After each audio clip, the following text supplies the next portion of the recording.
theme from Sears Radio Theater, which will be brought to you Monday through Friday on this station. Today, Cicely Tyson will enthrall you with a tale of love and hate, a drama involving human emotion. Tomorrow, Richard Widmark will host tales of adventure in outer space, under the sea, anywhere there is adventure. Monday, you'll hear stories of the Golden West, and the West we know today with Lorne Greene as your host. Tuesday, you can laugh with Andy Griffith as your host for things that are funny. And on Wednesday, Vincent Price will bring you a generous helping of mystery, suspense, and detective stories. The Sears Radio Theater will begin after this message from your local station.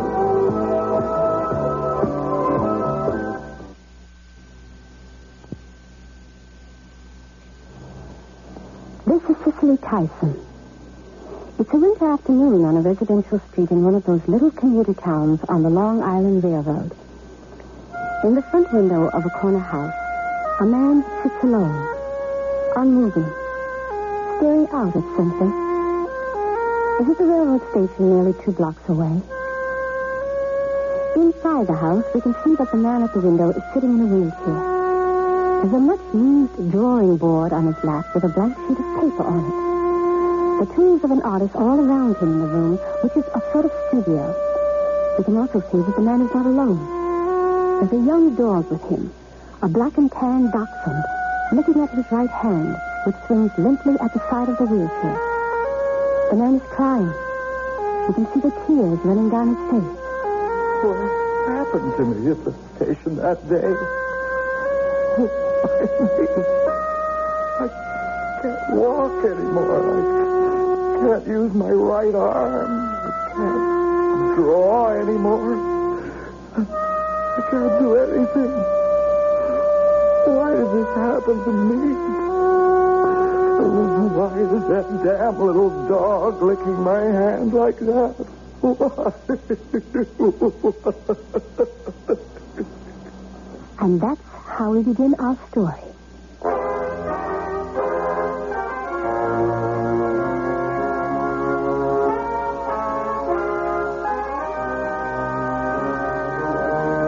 Sears Radio Theater, a new adventure in radio listening. Brought to you 5 nights a week by Sears Roebuck and Company. Sears, where America shops. Your host, Lorne Greene. I'll bring you stories of the Old West and the New. Andy Griffith with a look at the funny side of life. Vincent Price with tales of mystery and suspense. Cicely Tyson, with stories about love, hate, and related things. Richard Widmark. I'll bring you stories of pure adventure. 5 nights of exceptional entertainment every week. Brought to you in Elliott Lewis' production of the Sears Radio Theater.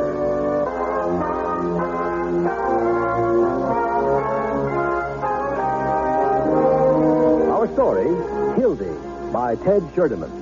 Our star, Fletcher Markle.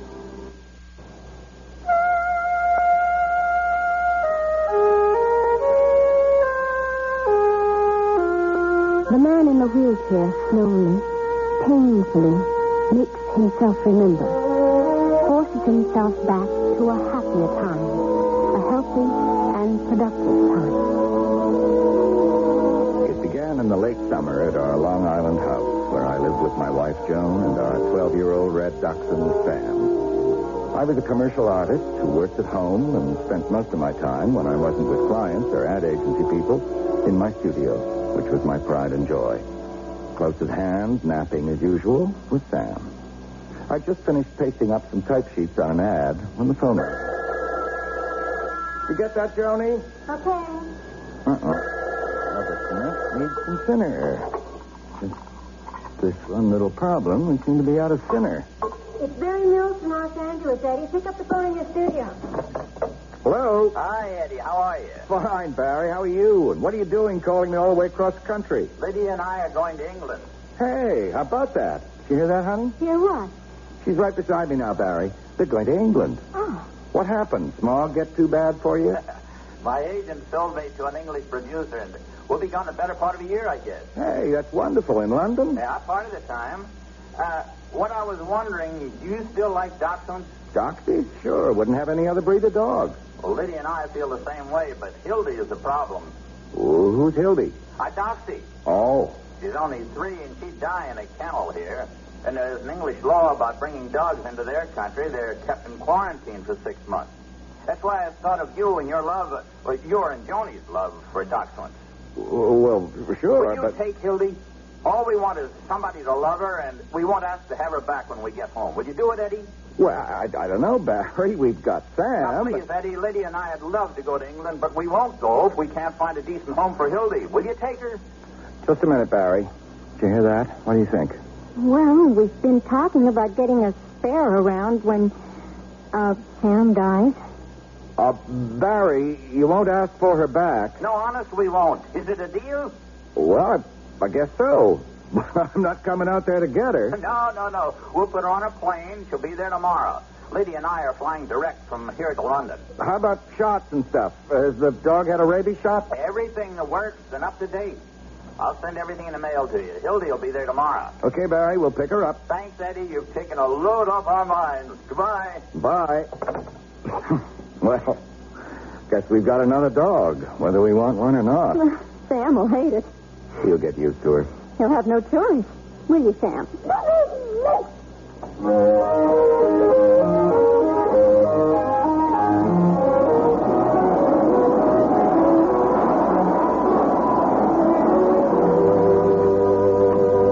on, Joni. Out, Hildy. I guess you'll eat whatever Sam eats, huh? Sure. Here you are, driver. Thanks, Mac. Come on, Hildy. This is your new home. Making a club to help you in the dog fight. With a rolled-up newspaper? Better be prepared.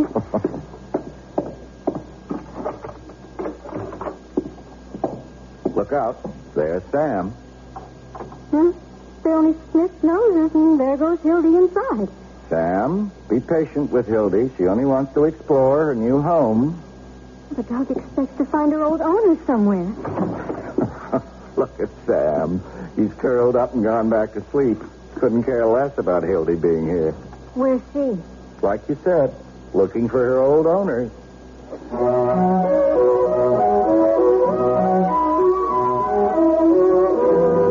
look at this.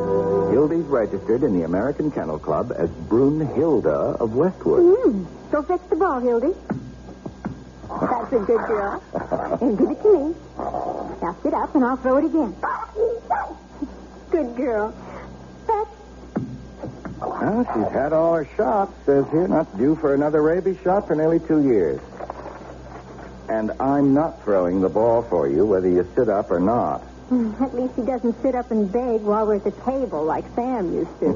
Good old Sam. Look at him. Sound asleep. And look at her. Curled up beside him to keep him warm. I hope he makes it to Christmas. He'll be 13 then. I hope it's not an unlucky number for him.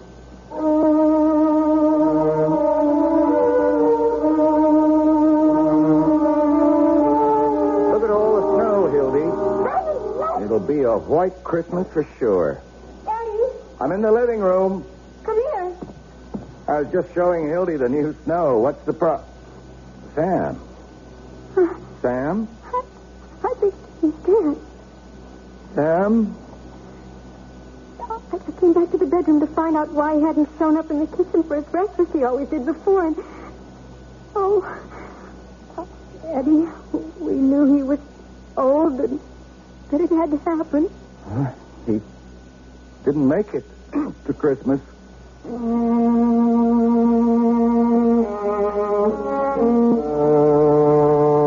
Sam's death taught us one thing, that you can't prepare for such an event.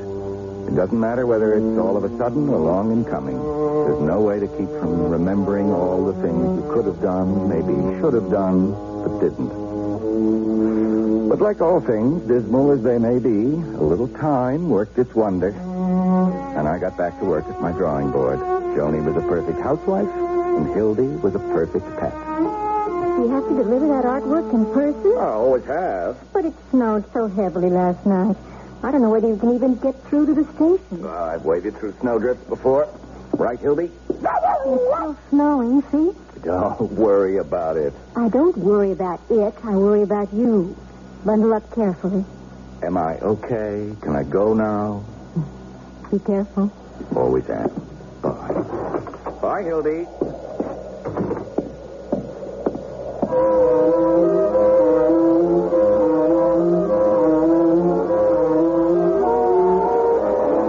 What's your hurry, mister? My train. That's my train. Look at the elbows, mister. Wait for me. Wait a minute.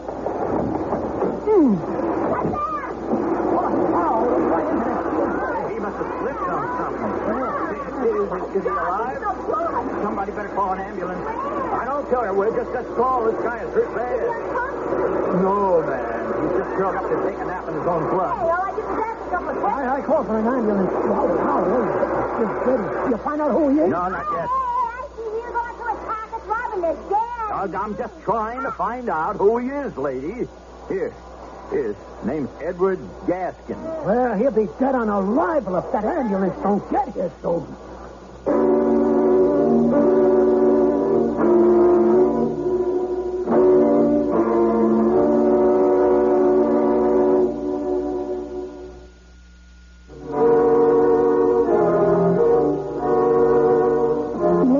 The station platform, the snow reddening with his blood. Other commuters crowded around, some of them frightened, others wanting his help but not knowing what to do. At last, the ambulance came and took him away. Of course, I have no memory of how I got to the hospital, but somebody phoned Joan, and she came right away. I was in a recovery room when she finally saw the surgeon. You're Mrs. Gaskin? Yes. How's my husband? Is he all right? Sit down, please. I don't even know what happened to him. Well, according to witnesses, he was running to catch a train and ran full steam into one of those steel girders on the platform. Oh, God. He did quite a job on his head, Mrs. Gaskin. Go on. But he's alive and will recover eventually. What do you mean, eventually? Just that. When can I see him? In about a week. A week? Mrs. Gaskin, I'm not sure. That's why I've asked some other neurologists to see him. But I'd be less than honest if I didn't tell you that your husband may be paralyzed on his right side and unable to speak. Oh. Why did this have to happen to Eddie? Oh. I want to see him. You can't see him for quite a while. So I suggest you go on home. How long will he have to stay here? In the hospital? It's anybody's guess, but figure several months. What do you mean by several? It's up to the neurologists and staff. Will he need more operations? Possibly. Look at it this way, Mrs. Gaskin. Your husband could have been killed. He's still alive. Well, will he want to be if he's paralyzed and unable to speak? That's up to him. And you.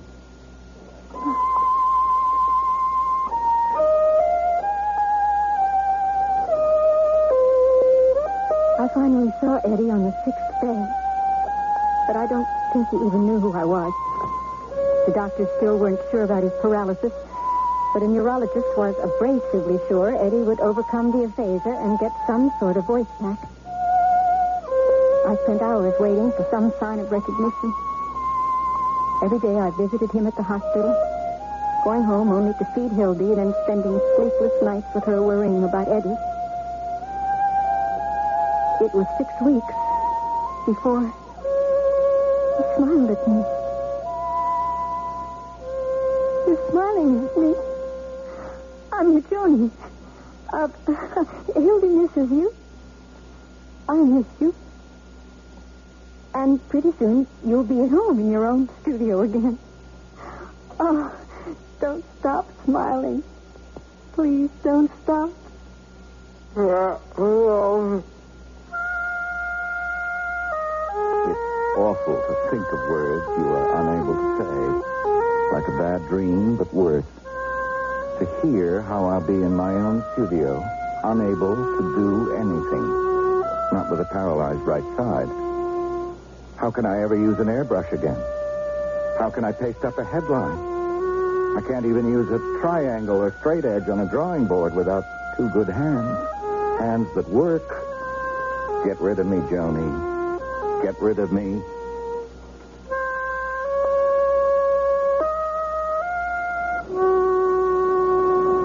Be careful getting that wheelchair into the cab. Here, let me help, man. Thank you, driver.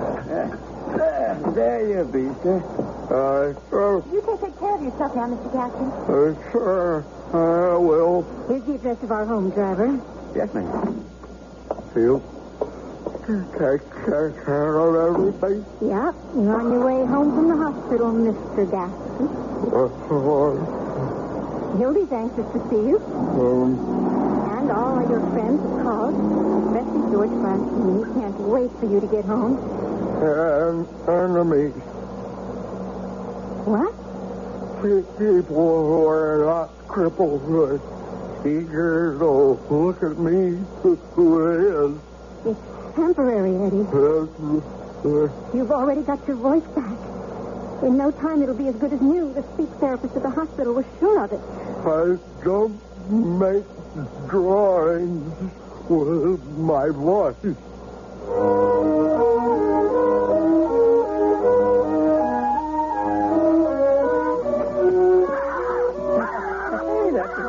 I'll be so glad to see you, Eddie.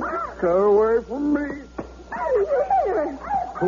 Wheel me inside. Yes, sir.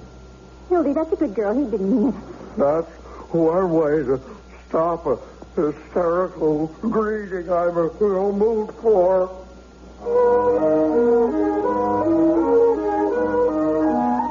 Hildy wants some attention from you. Keep her off my back. Come here, Hildy. Get down now. I'll get the front door.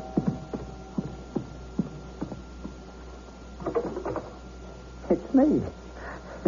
Is he home? Hi, George. We just got here. I brought my portable checkerboard. Thought he might like a game. Hi, Hildy. I doubt it, but come on in. It's George Glassine, dear. Hey, you look great. No visitors. Well, George isn't a visitor. He's an old friend. I brought the checkerboard. You want to play? You get out. I'm sorry, George. Don't make excuses for me. Oh, well, maybe another time. No time. Come on, George. Like I told you, we just got home, and he's tired. Get out of here.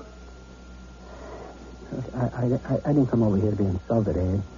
When you decide you'd like some company, just phone me. What's the matter with him? He's depressed and upset because, well, he'll never draw again. With the right hand and arm, at least. But I meant it about Eddie. If and when he wants company, he can phone me. Bye, Joe. Bye, George. And thanks for coming. And thanks for everything. I only told them I was taking the morning off to get you ready. What? I have to go to work. What did you say? I had to get a job. I was lucky to get it. Doing what? At the library. I staff books mostly, but sometimes I help the librarian out. She's a woman, too. Quit. What? You heard me. Quit. Won't have you working. Listen, Eddie, do you have any idea how long you were hospitalized? How many operations? Insurance covers it. I'm trying to explain to you. The insurance is used up, Eddie. There are staggering medical bills, and we've got no more savings. I had to go to work. To prove I'm not capable of supporting you. I'm not trying to prove anything, except how much I love you. Prove it by quitting. I get off at 6. Then I'll be right home. You're going to this job? Yes, Eddie? Well, don't try to kiss me. Get out. Take that stupid dog out, too. Okay. Come on, Hildy. I'll bring your lunch to the night table. Come on, Hildy.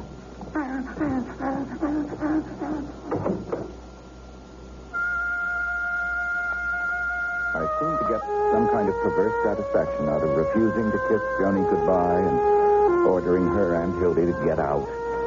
Finally came the day I contemplated suicide. Deliberately broke a water glass after I'd considered just where to slash my right wrist with the razor-edge shard. Obviously, one could die from one cut wrist as well as two. It was just too barbaric to cut my throat and sever the jugular vein. Then I remembered my life insurance wouldn't pay off for suicide. Joni would be left with no money, the additional expenses of burying me, and a bloody mess in the bedroom. The real reason for not taking my life was that I didn't have the courage, or lack of it, to do it. All I got out of it was a long crying spell.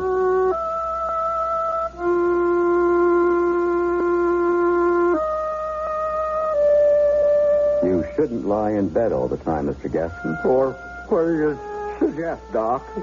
I sometimes do a buck and wing. Eddie, Your wife has rented a wheelchair for you. and I'm applying the rental on the payments to buy it. Good. So use the chair. Want some help getting into it? No. Nothing you, Joan, either. I'll see you out, Doctor. Right. I recommend you at least try to use that chariot there, Mr. Gaskin.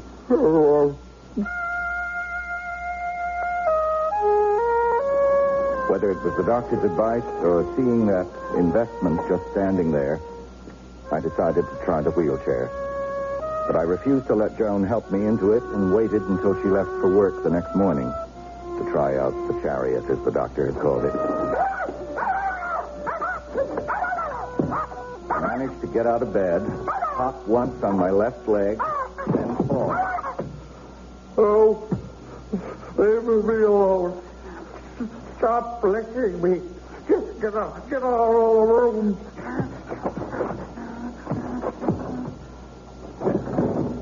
I had a few falls, but by hopping on my left leg from one place to another, I finally reached the chair.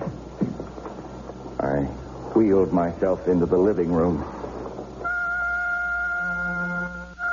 I didn't dare wheel myself into the studio where I'd worked. It was too painful to even think of all the art activities I could no longer take part in. But I finally did. I wheeled myself into the studio where I'd spent so many years. I finally picked up a piece of charcoal with my left hand and, using the paper taped to the drawing board, tried to sketch the tree I could see from the window.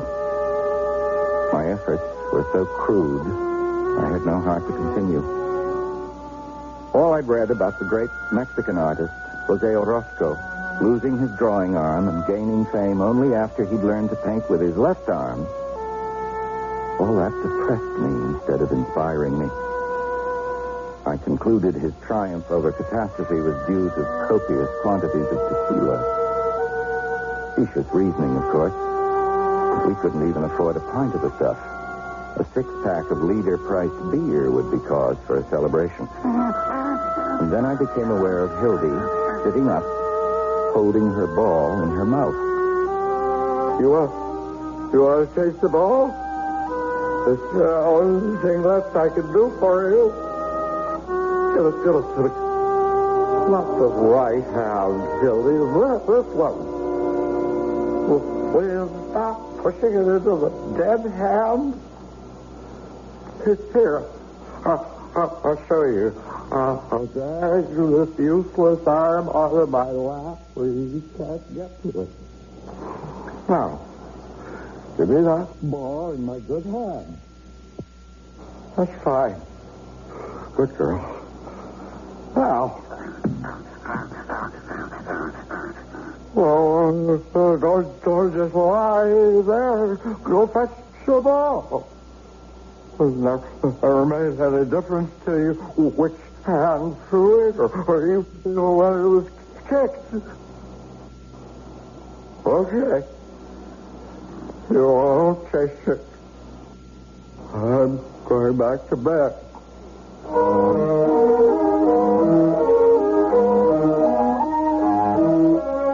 want to hear about my day at the library?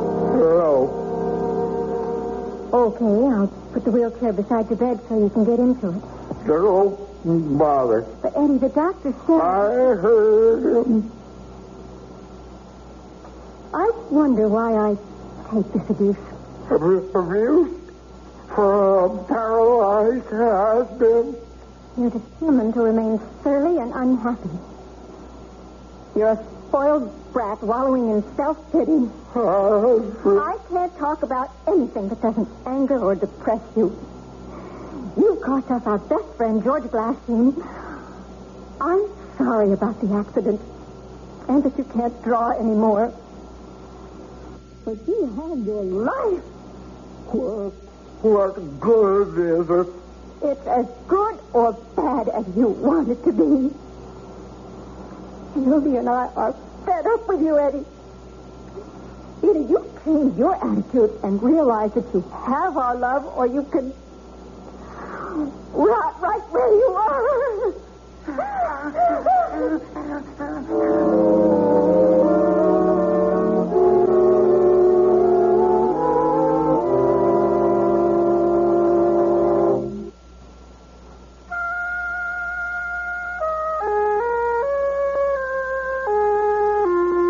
Tyson again.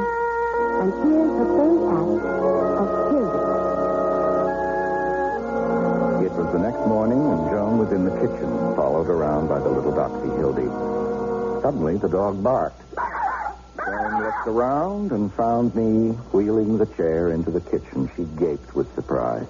Hey, you're in a wheelchair. I thought I'd join you in the kitchen for breakfast. Hi, Hildy. I would have been glad to bring it to you in your room. I know you would have. I've been thinking about our talk last night. I'm sorry, Eddie. Look, don't be. I have been acting like a spoiled brat. Forgive me. Oh, yes. Forgive me for saying what I did. You were right. Oh, Eddie. I know it hasn't been easy for you. What? It never has been. There's no reason to take out my frustrations on you or Hildy. A confession. I tried out this wheelchair yesterday. How did you manage to even get into it? Well, it took some doing. I'll put it next to the bed for you next time, so it'll be real easy. Well, the point is, I finally went into the studio. I can't draw with my left hand, but at least I'll try. Oh, Eddie, I can't ask for anything more. And after you leave for work, I'm going to phone George Glassine and apologize.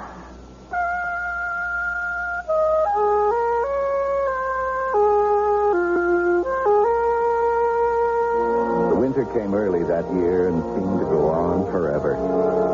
I kept on trying to draw with my left hand, but my efforts were like a child's, far from the commercial gloss in which I'd made my way.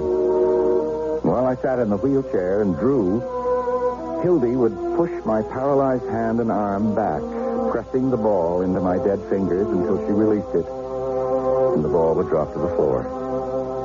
She picked it up and repeated the performance over and over and over, not stopping until I dragged the useless arm onto my lap and held out my left hand to her. I'll throw the ball for you if you put it in my good hand. This one. Right here, Hildy. Okay. I'll let this dead wing hang down again. You see?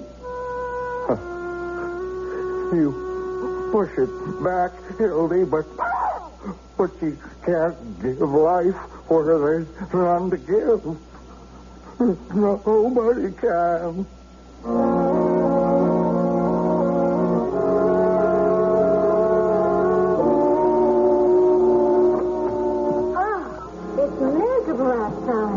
looks miserable. I'm glad you're home. I'm glad to be here.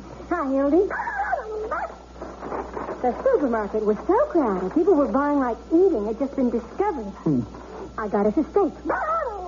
Yes, Hildy, you'll get some real meat tonight. She won't taste the ball anymore. Oh, what's the matter with you, Hildy? Here, now, touch it. You threw it with your left hand, too. A woman's touch. Oh, here, Hildy, put it in my left hand. See? Sure, do it. Well, give it to me, Hildy. Good girl. Like I said, a woman's touch. Come on, Hildy, let's fix dinner.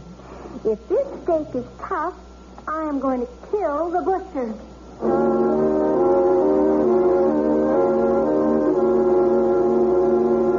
I was sitting by the front window watching the icicles melt and thinking spring might be trying to appear.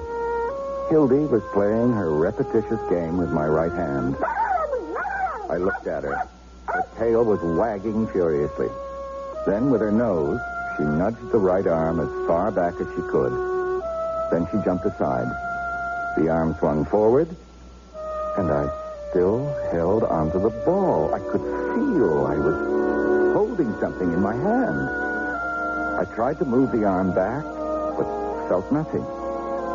Hildy nudged it back for me, then jumped aside. When it swung forward, I let loose of the ball and knew my fingers were beginning to work. Oh, Hildy, come up here. Come up on my lap so I can hug you.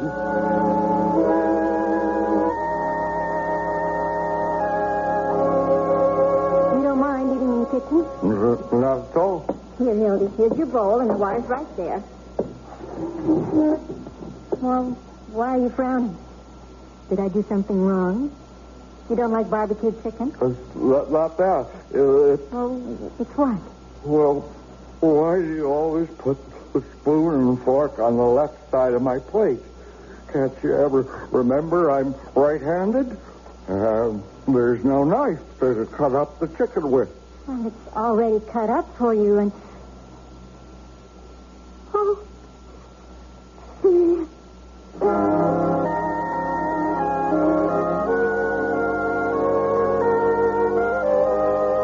I carefully raised my right arm, picked up the fork in my right hand, awkwardly picked up some food, and spilled most of it as I tried to bring it to my mouth.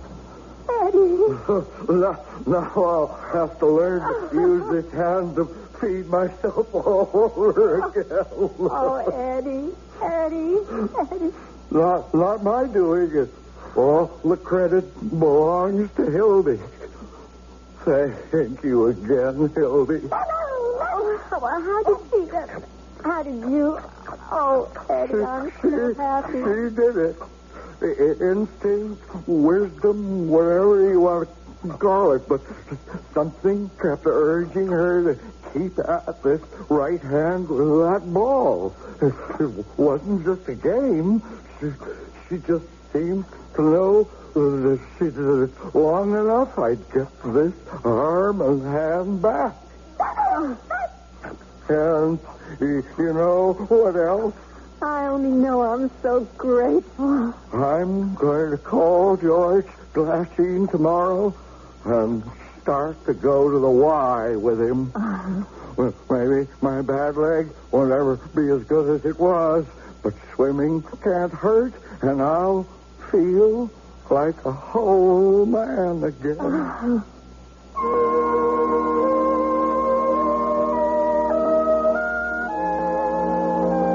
Muzzle is white with age now. She sleeps a lot, and Joni and I know there'll come a day when she won't be here to ever chase a ball again. But we're not getting a fare to soften the blow after she's gone. Wouldn't be fair to the new dog. We'd always be making comparisons the poor creature couldn't live up to. There's just no way to replace somebody who gave you back your life.